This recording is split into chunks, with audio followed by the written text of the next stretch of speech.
The US President Donald Trump and the Russian President Vladimir Putin have failed to reach an agreement to end the war in Ukraine. Das Gipfeltreffen von US-Präsident Trump und dem russischen Präsidenten Putin in Alaska ist ohne konkretes Ergebnis zu Ende gegangen. Nos antennes pour vous informer. Bienvenue dans cette édition à la une de l'actualité internationale.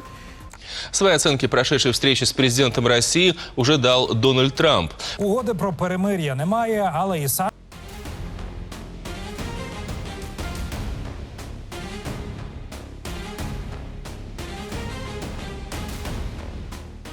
Across major outlets, the Alaska summit was widely framed as a spectacle, heavy on symbolism and light on substance. Red carpets at Joint Base Elmendorf-Richardson, a fighter jet flyover, and a joint ride in the US President's limousine set the tone. A brief joint appearance with no questions and no Ukraine ceasefire closed it.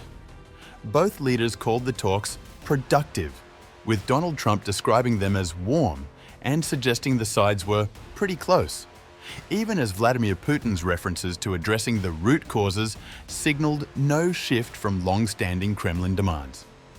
Coverage repeatedly stressed that no concrete agreements were announced, no sanctions followed, and the format, no candor, Putin speaking first, let Moscow project control of the narrative.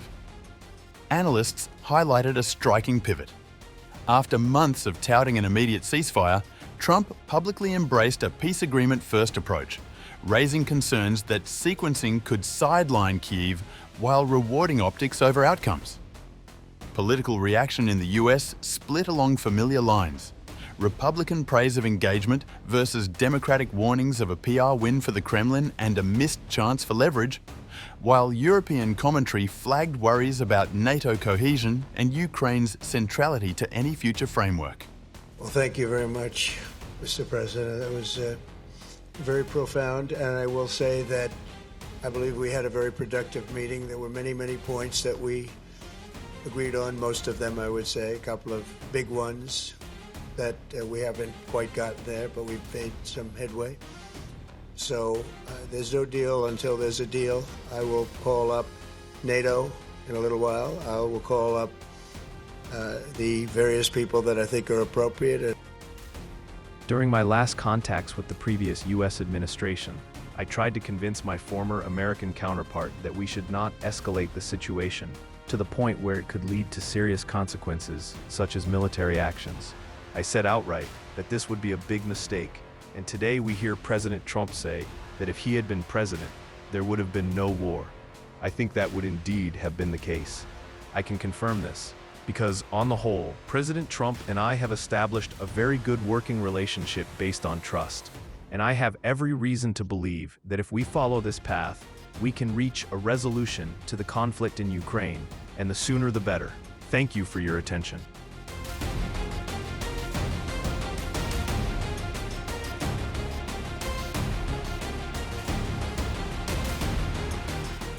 In Russian media, coverage cast the summit as a diplomatic breakthrough by image and access, if not yet by text.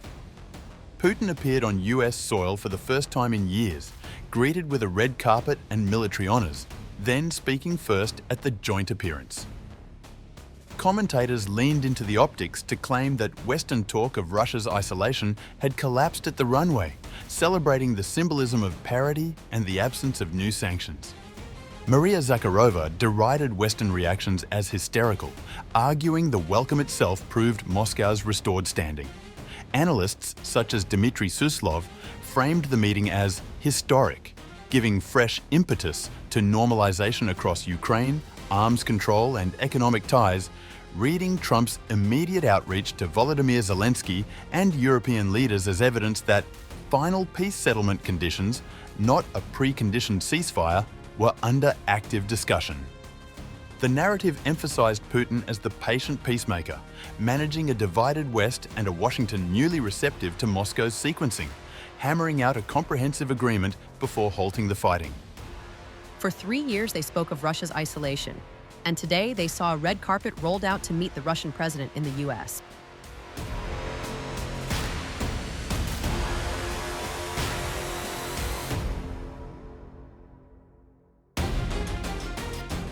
By contrast, Western media largely framed the Anchorage summit as a symbolic win for Putin, with minimal policy gains for Washington.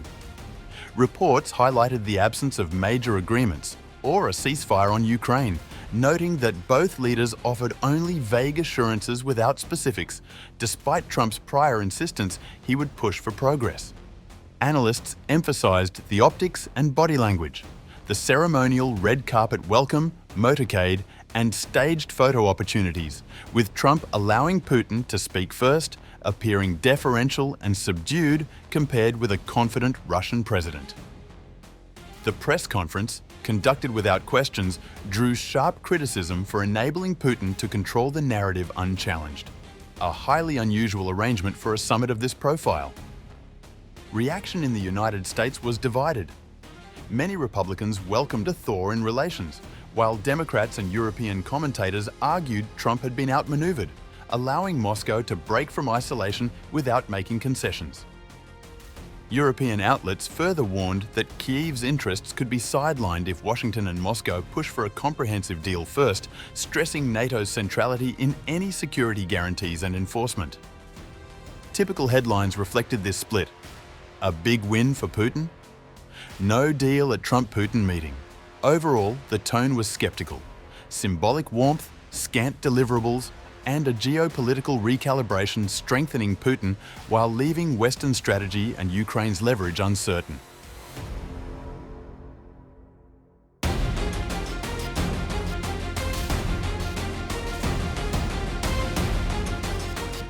Strategically, the summit reset atmospherics more than outcomes.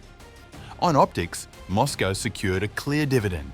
A ceremonious US welcome, speaking precedents at the joint appearance, and an event format projecting parity without committing to concessions. On substance, core positions did not budge. Putin reiterated the need to address root causes, shorthand for demands Kyiv deems unacceptable, including demilitarization, political constraints, and blocking NATO. Trump publicly shifted from an immediate ceasefire to a comprehensive agreement pathway, promising to brief allies and Kyiv afterward. That sequencing could shift pressure onto Europe and Ukraine to respond to a framework not yet public, while battlefield realities and Moscow's time horizon remain largely unchanged in the near term. The political stakes now migrate to follow through. Trump's peace agreement first stance will require Allied buy-in, Ukrainian consent, and a credible enforcement architecture that deters renewed aggression, difficult without visible pressure on Moscow. For Kyiv, relief that no territorial deal emerged sits alongside anxiety that ambiguity favours the stronger position on the ground.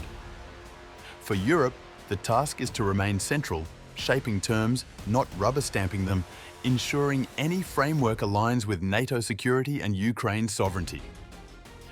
The immediate verdict is paradoxical. The summit expanded diplomatic theatre and elevated Putin's image, yet delivered no verifiable commitments and no pause in fighting. Whether the warmth of Anchorage becomes the architecture of peace will depend on what comes next: transparent terms, enforceable guarantees, and a process that keeps Ukraine, not just great power optics, at the centre.